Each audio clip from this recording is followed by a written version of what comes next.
చెల్లి ఏదైనా చెప్పాలనుకుంటే చెప్పు, కానీ నాన్నగారి ఇంటికెళ్ళి చెప్పు అంటున్నారు అన్న కేటీఆర్. కవిత లేఖ బీఆర్ఎస్ ను షేక్ చేస్తోంది. తొలిసారి కవిత వ్యాఖ్యలపై బహిరంగంగా స్పందించారు కేటీఆర్. నా చెల్లైనా, ఆ మాటకొస్తే ఏ గులాబీ చెల్లైనా, తమ్ముడైనా తమ అభిప్రాయాలను పార్టీ అధినేతకు చెప్పొచ్చు అన్నారు బీఆర్ఎస్ వర్కింగ్ ప్రెసిడెంట్ కేటీఆర్. కాకపోతే అంతర్గత విషయాలను అంతర్గతంగానే చర్చించాలన్నారు. మరోవైపు బీఆర్ఎస్ లో రేవంత్ కోవర్టులున్నారని బాంబు పేల్చారు కేటీఆర్. చెల్లెలు దెయ్యాలంటే అన్నయ్య కోవట్టలనబట్టే.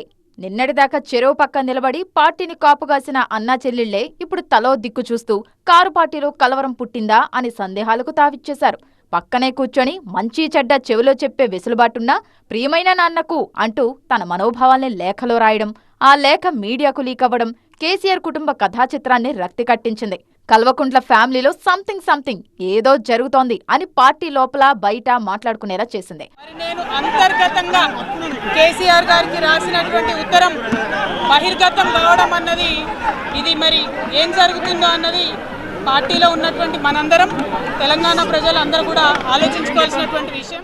మనం ఎవరైనా సరే పార్టీలో ఏ హోదాలో ఉన్నా కొన్ని విషయాలు అంతర్గతంగా మాట్లాడాల్సిన విషయాలు అంతర్గతంగా మాట్లాడితేనే బాగుంటుంది. పార్టీ ఫోరమ్స్ ఉన్నాయి, అధ్యక్షుల వారితో కలిసే అవకాశం ఉంది, లేదా ఆఫీస్ బేరర్స్ ఉన్నారు, కలిసి చెప్పుకునే అవకాశం ఉంది. కాబట్టి అంతర్గతంగానే కొన్ని విషయాలు మాట్లాడితే బాగుంటుంది. అది అందరికి వర్తిస్తుంది, వీళ్ళకి వాళ్ళకని కాదు.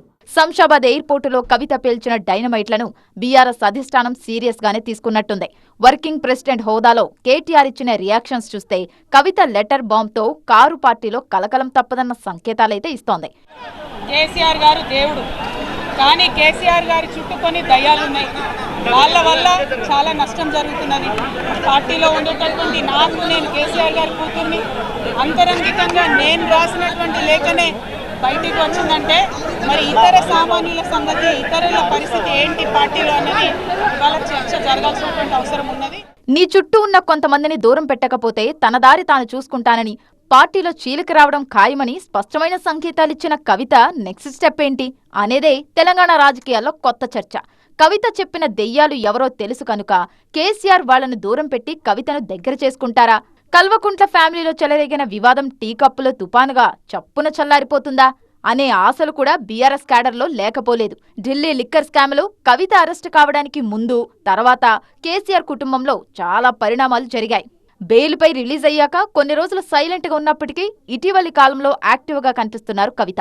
ఈ బీసీ ఉద్యమ కార్యాచరణ, మీ కుటుంబం సభ్యురాలు ఎమ్మెల్సీగా ఉన్న వ్యక్తి పార్టీని కాదని ప్రత్యేకంగా కార్యాచరణ చేయటం ఏంటి? జ్యోతిరావు పూలే విగ్రహం పెట్టాలని చెప్పి ఆమె డిమాండ్ చేయటం ఏంటి? నెక్స్ట్ అది కార్యాచరణ అమలు కావటం ఏంటి? ఇవన్నీ తెలంగాణ సమాజంలో, ఎస్పెషల్లీ మీ పార్టీలో మీ దాకా రాకపోవచ్చేమో, పెద్ద చర్చనీయాంశం అవుతుంది. అది మీడియాకు ఒక ముడిసరుకు అవుతుంది. నేను కాదనను, but at the same time Telangana Jagruthi అనేది ఒక సెపరేట్ సంస్థ. అది ఎప్పుడు పుట్టింది కాదు, తెలంగాణ రాష్ట్రం రాకముందే పుట్టిన సంస్థ. సరే, వారి కార్యాచరణ ఏదో వారు చేస్తున్నారు. మీ పార్టీలో కన్ఫ్యూజన్ ఉంది, ఆ కన్ఫ్యూజన్ ఎలాంటి కన్ఫ్యూజన్ లేదు. మా నాయకుడు కేసీఆర్, మా నాయకుడు ఒక్కరు ఉన్నది కేసీఆర్ వర్గం తప్ప ఇంకే వర్గం లేదు. ఎంపీగా ఓడిపోయిన తర్వాత కవితకు ఎమ్మెల్సీ ఇవ్వడానికి అధిష్టానం చాలా ఆలోచించినట్టు, లిక్కర్ కేసులో అరెస్టైన తర్వాత కవితను రాజకీయాలకు దూరంగా ఉండాలని ఒత్తిడి తెచ్చినట్టు పార్టీ లోపల బయట ఒక టాక్ ఉంది. ఢిల్లీ లిక్కర్ కేసును చూపించి తనను దోషిగా తేల్చి రాజకీయాల నుంచి దూరం చేయడం ఒక కుట్రగా భావిస్తున్నారు కవిత. కానీ వ్యూహాత్మక మౌనం పాటిస్తూ సందర్భం వచ్చినప్పుడల్లా తన అసంతృప్తిని ప్రకటిస్తూ వచ్చారు. ఇప్పుడు లేఖ రూపంలో కవిత మనోగతం బయటపడింది. కవిత లేఖ కేసీఆర్ ఫామ్ హౌస్ నుంచే లీక్ అయిందన్న అర్థం వచ్చేలా కవిత మాట్లాడడం విషయాన్ని మరింత సీరియస్ గా మార్చేసింది. ఈ పరిస్థితుల్లో కేసీఆర్ ఏం చేయబోతున్నారు? రాజకీయ చాణక్యుడిగా పేరున్న కేసీఆర్ ఈ ట్రబుల్ను ఎలా షూటౌట్ చేస్తారు? కారు పార్టీలో ఏర్పడ్డ కుటుంబ సంక్షోభం ఎక్కడికొచ్చి ఆగుతుంది? చూడాలి మరి.